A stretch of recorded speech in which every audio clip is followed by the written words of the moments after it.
Estudo Bíblico 6.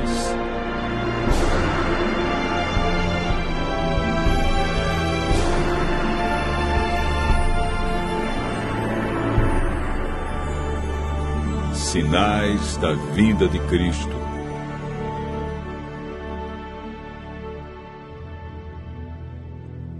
Estando com os discípulos no Monte das Oliveiras, Jesus ouviu deles a seguinte pergunta: Que sinal haverá da tua vinda e da consumação do século?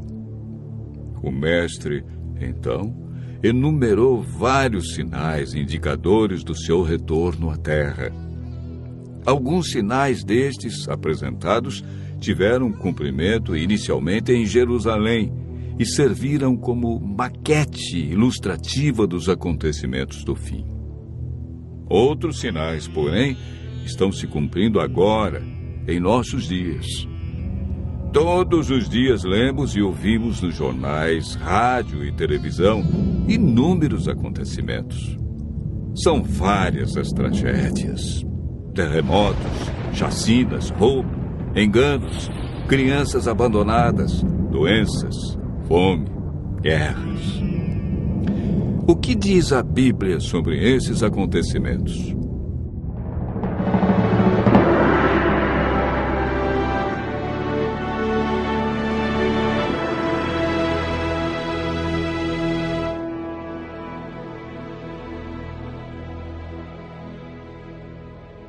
Vamos analisar os sinais que antecedem a sua volta em 3 partes. Primeiro, os sinais no mundo social. Segundo, sinais no mundo natural. E, por último, sinais no mundo religioso.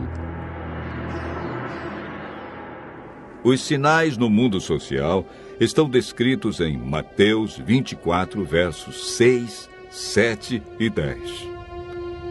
Jesus profetizou que antes de sua volta, o mundo estaria envolvido em guerras, fome, nação contra nação, reino contra reino, traição e ódio entre as pessoas. Na segunda carta de Timóteo, capítulo 3, versos 1 a 5, nos fala de tempos difíceis. Desemprego, fome, pessoas egoístas, avarentas, pessoas blasfemando de Deus, filhos desobedientes à paz, homens sem domínio de si. Esses sinais no mundo social são provenientes da obra de Satanás e não de Deus. Na segunda parte do nosso estudo, falamos a respeito dos sinais no mundo natural. Mateus 24, versos 7 e 29, fala de sinais que estão acontecendo e que já aconteceram. No dia 19 de maio de 1780, o sol escureceu. Esse dia ficou conhecido como o Dia Escuro. Na região leste dos Estados Unidos, tão densas eram as trevas que as lamparinas foram acesas ao meio-dia. A lua, embora fosse cheia, negou-se a iluminar. A ciência não conseguiu explicar esse fato sobrenatural, mas a Bíblia o apresenta como um dos sinais que antecede a vinda de Cristo. Em 13 de novembro de 1833, ocorreu uma deslumbrante queda de estrela jamais vista. Esses sinais já se cumpriram uma vez, mas antes da vinda de Jesus se repetirão com maior intensidade. Os sinais no mundo natural, como terremotos, enchentes e grandes calamidades que matam milhares de pessoas, indicam que Satanás está agindo até mesmo na natureza. Tratamos na terceira parte do nosso estudo sobre os sinais no mundo religioso. Mateus 24, versos 4 e 5, fala sobre o engano religioso que haverá no tempo do fim. Mateus, capítulo 24, verso 11, refere-se ao aumento das religiões. Somente no Brasil existem mais de 1.500 religiões cristãs. No mundo, são mais de 35 mil religiões cristãs. Jesus afirmou também que antes de sua vinda, os falsos cristos e falsos profetas operariam sinais e prodígios. Mas o que fazer diante de tantas religiões? O conselho de Jesus é claro. Ele diz: acautelai-vos para que ninguém vos engane, porque muitos virão em meu nome e enganarão a muitos. Segundo Pedro 2, versos 1 a 3, fala da atitude de líderes religiosos que são movidos pela ambição e acabam usando a religião, a Bíblia, milagres e o nome de Deus para explorar as pessoas que os procuram em busca de curas, sinais e prodígios. Outro sinal no mundo religioso é encontrado em Mateus 24, verso 14. Apresenta o sinal de Deus, que indica que o fim realmente chegou.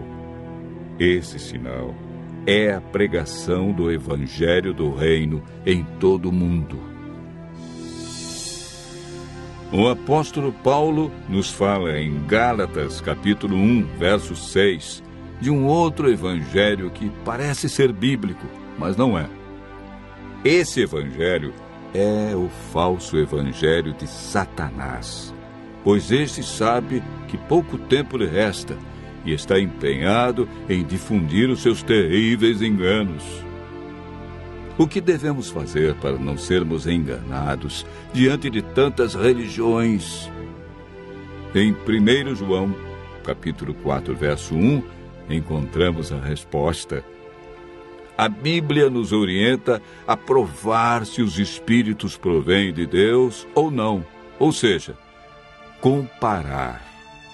Aquele que quiser fazer a vontade de Deus deve comparar a doutrina da Bíblia com aquilo que outros ensinam. Por que Deus manda provar? De acordo com Mateus 7, verso 15, o engano vem parecendo verdade. Vimos que os sinais preditos por Cristo estão todos se cumprindo, indicando que em breve todo o mal do universo terá seu fim.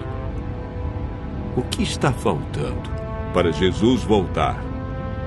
Primeiro motivo: o evangelho verdadeiro precisa ser levado a todo mundo. Segundo, Jesus está a cada dia dando mais oportunidades. Ele é paciente e espera uma decisão de cada um de nós ao lado da verdade.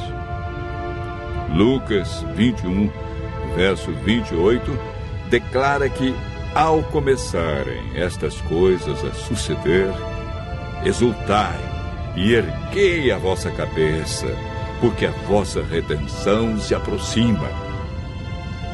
Continue ouvindo a voz de Deus.